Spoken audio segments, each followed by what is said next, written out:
Koalisi Perubahan mulai ribut. Andi Arief terang-terangan serang Wakil Ketua Umum Nasdem, Ahmad Ali. Sebelumnya, di Koalisi Perubahan yang mencalonkan Anies Baswedan sebagai calon presiden, saling ancam terjadi antara Nasdem dan Demokrat. Soal jadi wakil presiden itu kan kita serahkan kepada Anies, ya, kepada Wapres, kepada calon presiden. Bagaimana nantinya, ya mudah-mudahan itu yang terjadi. Karena memang kader Partai Demokrat semuanya menginginkan itu yang terjadi. Koalisi yang dibentuk oleh Partai Nasdem, PKS dan Demokrat ini ternyata bukan malah tambah solid, tapi justru saling berbalas pantun, saling menyindir, saling menohok, saling menjatuhkan. Koalisinya ini kokoh dan kuat. Tapi kalau koalisi dibangun tidak dengan kokoh dan kuat, maka kita khawatir nanti akan rapuh. Itulah sebabnya PKS tetap kita mengajak kebersamaan. Banyak orang yang mengira dengan ditandatangani Piagam Koalisi Perubahan pada tanggal 24 Maret 2023 silam, PKS, Nasdem, dan Demokrat akan semakin solid mengusung Anies. Nyatanya, penentuan siapa calon wakil presiden ini malah semakin serem karena ada model saling mengancam antar partai, terutama di partai-partai yang berkoalisi supaya bisa memenuhi syarat untuk bisa mencalonkan calon wakil presiden dan calon presiden. Kami minta untuk segera diputuskan, bukan memaksa-maksa harus kemudian Mas AHY, bukan dalam konteks itu. Konteksnya adalah kalau melihat hasil survei, ini banyak masyarakat yang masih ragu, Mas Anies ini maju atau tidak gitu kan. Nasdem bisa saja memiliki keinginan, tapi belum tentu mitra koalisinya memiliki keinginan yang sama. Nah, maka kemudian seperti apa yang disampaikan oleh Saki tadi, bahwa diskusi yang dilakukan oleh tim kecil ini terus-menerus digodok. Ya, kita melihat bahwa ini perlu untuk dideklarasikan secepatnya karena kita tidak begitu banyak memiliki waktu untuk bertemu dengan rakyat. Kalau dari kami jelas, ya, sikapnya saat ini kita rumuskan sama-sama formula kemenangan. Kita sudah tahu kriteria capres-cawapres seperti apa. Kita hitung benar, kalkulasi benar, ya, mana capres dan cawapres yang memungkinkan untuk bisa meraih kemenangan gitu. Bagi saya ini adalah keretakan yang akan menjurus pada kebubaran Koalisi Perubahan untuk Persatuan. Artinya sudah terang benderang Anies Baswedan akan gagal mendapatkan tiket calon presiden tahun 2024. bahkan sudah ada warganet yang mengingatkan pendiri lembaga survei Cyrus Network Hasan Hasbi untuk menyiapkan Alphard. Karena sebelumnya ia bertaruh dengan ex-kader PSI yang kini jadi pendukung Anies, Sani Tanuwijaya. Jika Anies dapat tiket capres, maka Hasan Hasbi akan memberikan Sani 1 unit Alphard. Begitupun sebaliknya. Ingat ya, tagih janji sama Hasan Hasbi dan kawan-kawannya, mobil Alphard. Yang bilang Anies gak dapat tiket capres, janji adalah hutang. Tutur pemilik akun Twitter @YunisaSamosir.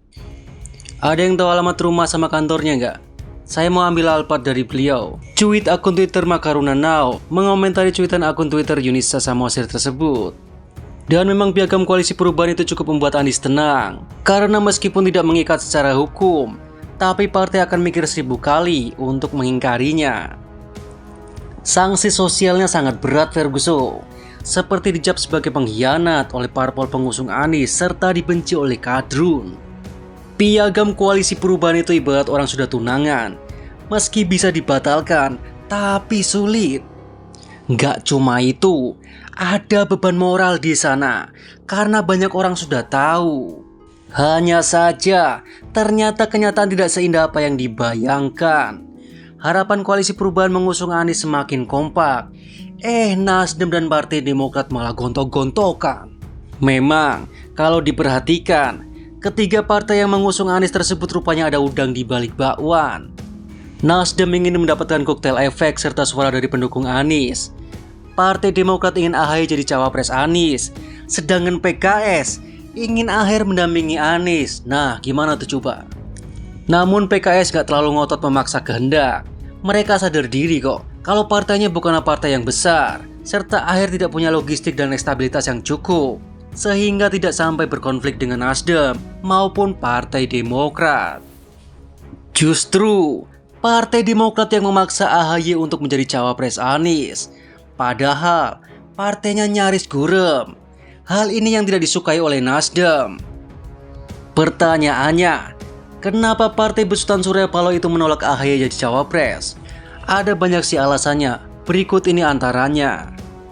Pertama, AHY bukanlah cawapres potensial. Terbukti nih, ikut Pilgub DKI Jakarta saja dia kalah. Sehingga kalau jadi cawapres, peluang Anies untuk kalah sangatlah besar. Kedua, Partai Demokrat sangat pelit minta ampun. Terbukti menurut pengakuan Anies, partai tersebut tidak pernah keluar duit semenjak deklarasi mendukung dia.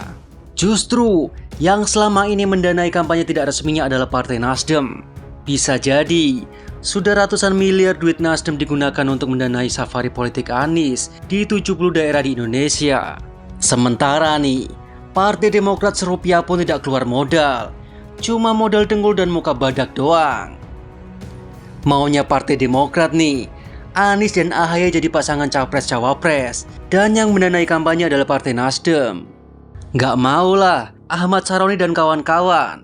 Karena enak di Demokrat gak enak di mereka. Ketiga, kalau AHY jadi cawapres Anies, Demokrat yang akan panen koktail efek. Pertanyaannya, kenapa demikian? Kader AHY adalah kader Demokrat, sedangkan Anies bukanlah kader Nasdem. Sementara, koktail efek itu memang hadiah untuk partai yang berani mengusung kadernya sendiri sebagai capres dan cawapres.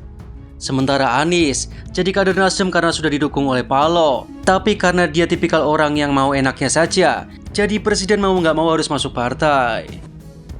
Padahal, kalau diperhatikan, presiden Indonesia mulai dari Soekarno hingga Jokowi, kader partai semua tuh. Tidak ada yang independen atau non-parpol. Gak kebayang kan, kalau Anies terpilih jadi presiden, pasti dia akan mendapatkan Guinness World Record sebagai presiden pertama yang bukan dari kader partai. Sehingga Nasdem gak mau dong, dia yang nanam, Demokrat yang panen. Nasdem yang mengusung Anies duluan, tapi Partai Demokrat yang dapat keuntungan yang paling banyak. Kan gak ada akhlak itu namanya. Dan alasan-alasan yang lain. Nah, karena sama-sama memiliki kepentingan inilah yang membuat Partai Demokrat dan Nasdem saling serang. Tensinya pun memanas, mukanya pun memerah. Terbukti, baru-baru ini Ketua Bapilu Partai Demokrat Andi Arief secara tiba-tiba mengskakmat Wakil Ketua Umum Nasdem Ahmad Ali. Untuk lebih jelasnya, berikut pernyataan anak buah AHY tersebut melalui akun Twitternya @andiarif_. Menurut Mat Ali, gertakan Demokrat hanya untuk memaksakan AHY menjadi cawapres Anies dan akan cabut dari koalisi. Bisa membuat kita bertanya balik kepada Mat Ali, jika Anies memilih AHY apakah Nasdem akan cabut dari koalisi? Kemudian, bukti lain kalau ex-staf khusus SBY tersebut menghajar Ahmad Ali adalah ia menantang, jika Anies memilih AHY sebagai cawapres, maka Nasdem semestinya mundur dari koalisi. Tidak pelak, pernyataan keras Wan Andi pun langsung mendapat respon dari beragam warganet. Bang Andi disetir siapa nih buat jegal Anies? Tutur pemilik akun @tweetkuaing. Terakhir, ada buser Demokrat yang mengatakan Ahmad Ali adalah musuh dalam selimut, sembari menampilkan bukti foto ketua Nasdem itu sedang makan bareng bersama musuh bebuyutannya, SBY dan Anas Urbaningrum. Ada-ada saja kelakuan kader partai yang nyaris gurem berserta pendukungnya itu. Baru berkoalisi untuk mengusung capres saja, sudah menyerang kawan sendiri dan memaksa kehendak pula. Bagaimana kalau nanti berkuasa?